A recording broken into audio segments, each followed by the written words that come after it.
সূরা মরিয়মের মধ্যে আছে, ইন্নাল্লাযীনা আমানু ওয়া আমিলুস সালিহাত সায়াজআলু লাহুমুর রাহমানু বুদ্দা।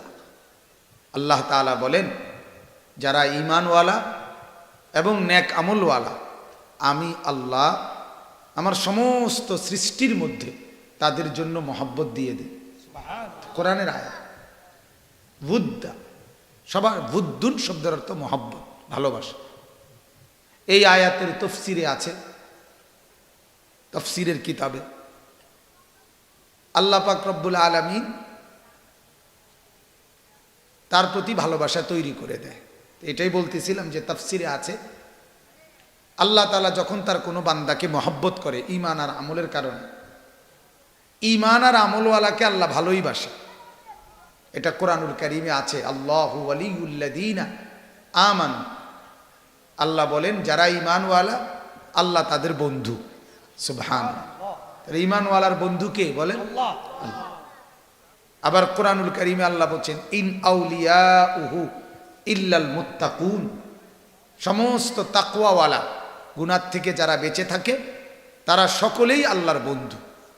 তাহলে ঈমানদারের বন্ধু আল্লাহ, আল্লাহর বন্ধু ঈমানদার।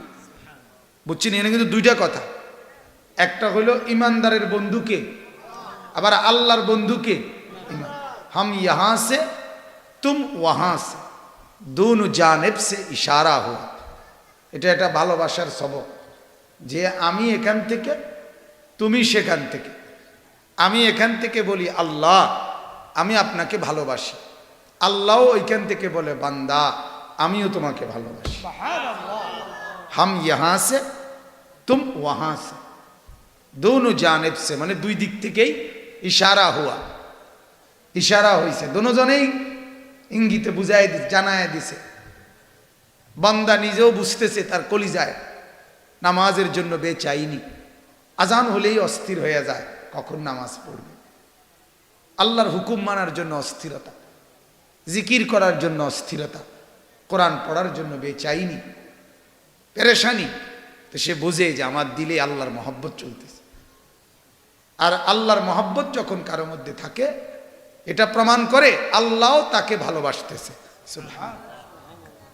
এবং কোরআনের তাফসীরে আছে, আল্লাহ প্রথম ভালোবাসলে বান্দার কলিজায় আল্লাহর ভালোবাসা তৈরি হয়। বুঝেন নাই কথা? এটা মানে আল্লাহ যখন ফয়সালা নেয় আমি আমার এই বান্দাকে ভালোবাসি, তখন ওই বান্দার দিলেও আল্লাহর প্রতি ভালোবাসা তৈরি হয়। আল্লাহ আগে ইচ্ছা করে, ফামান ইউরিদিল্লাহু আন ইয়াহদিয়াহু ইয়াশরাহ সাদরাহু লিল ইসলাম।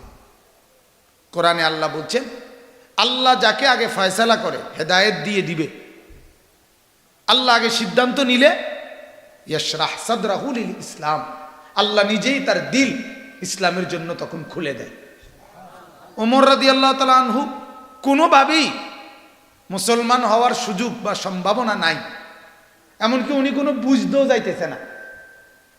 উনি যে তরবারি নিয়ে রওনা দিছে, এটার অর্থ এই না যে মুহাম্মদের কথাটা গিয়ে বুঝজম, এরকম না, ডাইরেক্ট কল্লা ফালাই দিবে, এর কথা আছে এইটা।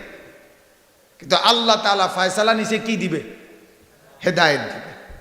আল্লাহ তাআলা ফয়সালা নিছে হেদায়েত দিবে, আল্লাহ তাআলা তার দিল ঘুরাইয়া দিছে, এবার পাষাণ দিল ঈমানওয়ালা দিল হয়ে গেছে, মহব্বতওয়ালা হয়ে। এই জন্য বলছি, আল্লাহ তাআলা যখন তার কোনো বান্দাকে ভালোবাসে, তো সর্বপ্রথম আল্লাহ তাআলা জিবরাইল আলাইহিস সালামকে, ফেরেশতা জিবরিলকে ডাকে, প্রথম ডাক দেয়। ডাক দিয়ে নাদা জিবরাইল, আল্লাহ ডেকে জিবরাইলকে বলে, ইন্নী আহবাবতু ফুলানা। জিবরাইল শোনো, আমার ওই বান্দা, আল্লাহ পাক জিবরাইলকে দেখাইয়া বলে, একে আমি ভালোবাসি, ফা আহিব্বাহু, তুমিও তাকে ভালোবাসো। জিবরাইল তখন বলে, আহবাবতু ইয়া রব্বি, আয় আল্লাহ আমি ভালোবাসলাম। এবার জিবরাইল নিজে 7 আসমানের ফেরেশতাদের মধ্যে সমস্ত ফেরেশতাদের কাছে ঘোষণা করে জিবরাইল, যে এই লোকটা আহাব্বাহুল্লাহ, আল্লাহ তাকে ভালোবাসে, এবং আনা আহবাবতুহু, আমিও তাকে ভালোবাসি। ফাআহিব্বুহু, তোমরা সব ফেরেশতাও তাকে ভালোবাসো। ক্বালু আহবাবনা, হাদিসে আছে তখন ফেরেশতারা বলে, সব ফেরেশতা আসমানের, আহবাবনা, আমরাও তাকে ভালোবাসলাম। এরপরে হাদিস শেষ হয় নাই, এরপরে আল্লাহর নবী বলেন সুম্মা তুনজালুল মুহাব্বাতু ইলাল আরদ, এরপর আসমান শেষ হইল না, উপরের অংশে মহব্বতের এলান হয়ে গেছে উপরে।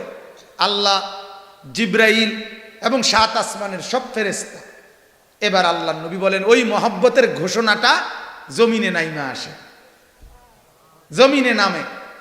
এবার এই ঘোষণা চতুর্দিকে ছড়িয়ে পড়ে। এবার আল্লাহর সমস্ত সৃষ্টি জমিনের তারাও ওই বান্দাকে ভালোবাসে। আজ যদি চতুষ্পদ জন্তু জানোয়ারদের কলিজা তো দেখা যাইতো, আমরা বুঝতাম, তো দেখতাম যে জুনায়েদ বাগদাদি আর বায়েজিদ বোস্তামি আর আব্দুল কাদের জিলানি, এই মানুষগুলোর প্রতি ওই ওদের কলিজার মধ্যেও মহব্বত আছে। আমরা বুঝি না আর কি।